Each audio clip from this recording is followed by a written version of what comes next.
Utter destruction and chaos after the massive explosion. As night fell, bodies still strewn across the area as search and rescue crews scoured the debris. This man weeping in front of a body bag, too shaken to talk to us. We learned his name is Sergei and the deceased was his wife.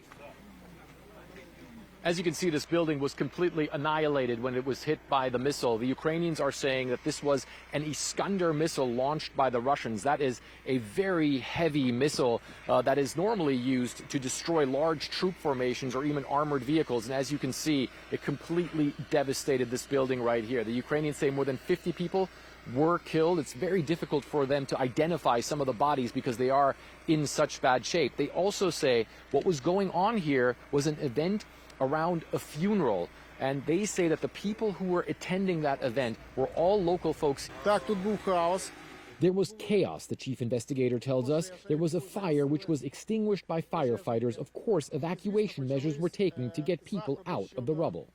Obviously, all of this is still very fresh, and a lot of the search and rescue crews are still very much at work. We can see over there that some of the first responders are still busy sort of doing the forensics on the scene here and also still putting bodies into body bags. There's a lot of them laying around here and a lot of them being taken away by some of these crews here.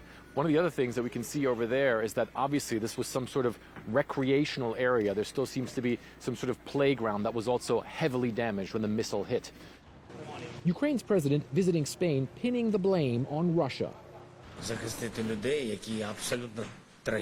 Tragically, because of this inhuman terrorist attack, 50 civilians were killed during a funeral. Russia does this every day in the Kharkiv region, and only air defense can help. But that help will be too late for Sergei's wife and the others killed.